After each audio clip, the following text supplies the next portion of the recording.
Hey guys, today I'm going to be showing y'all how to do some seafood gumbo. That's right, it couldn't be any easier than on the RT-B380. Let's go ahead and get started. All right, I have the RT-B380 set to 400 degrees and I placed a cast enamel pan on the grill and let it come up to temperature with the grill.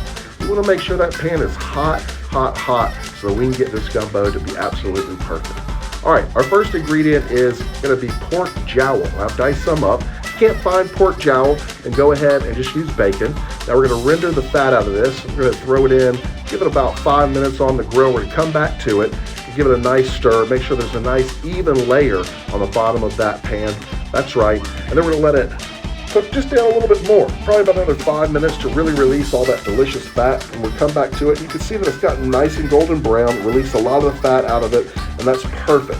At that point, we're gonna go ahead and add some onion. That's right, I got some diced white onion. We're gonna go ahead and throw that in there. Mix it around, make sure all that fat is coating all that delicious onion. Absolutely perfect. Next up is gonna be the carrots and the celery. Now we're just gonna work that in, mixing it all around, making sure that it's well incorporated. And then we're gonna let that cook down for about 10 minutes. After 10 minutes, we're gonna come back and check on it. You can see that it looks absolutely amazing. It smells even better, but we're gonna cook it till those onions become translucent. Once the onions are translucent, we're gonna go ahead and add some garlic. I got some chopped up garlic here. We're just gonna stir it in there and cook it till the garlic becomes soft, right? About 5 to 8 minutes. Now, once the garlic's soft, man, it smells so good. We're gonna go ahead and add some of our spices. I got about 4 bay leaves, so I'm using that chupacabra blackening seasoning and some of that Rec-Tec Dirty Girl Bloody Mary rub. Now we're just gonna mix this in, making sure that it covers all of the vegetables, and then we're just gonna let this heat up and really let those spices just penetrate all of those vegetables. Now, we're gonna come back to this after about 5 to 8 minutes. We're gonna throw in our roux. That's right, baby, equal parts flour and butter. We're just gonna mix it around, making sure that it coats all of the vegetables, and then we're gonna let it heat up. Now you can see it's got a little simmer to that roux. That's perfect.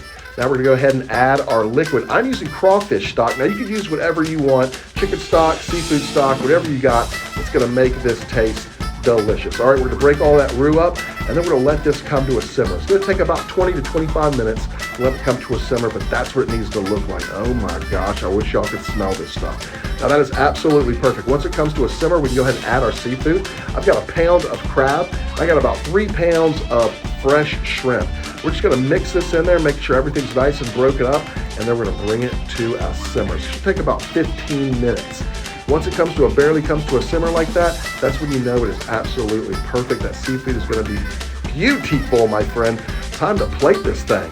So I got some rice. We're gonna go ahead and throw a couple scoops into this bowl, and I'm gonna top it with some of that delicious seafood gumbo. Guys, I wish you could smell this. This is a perfect meal for any cool day that you guys have this winter. Man, now it's time to try that Rec-Tec bite. Oh my goodness. Yeah, baby, that's good. Come on, guys, say it with me now. Rec-Tec lifestyle.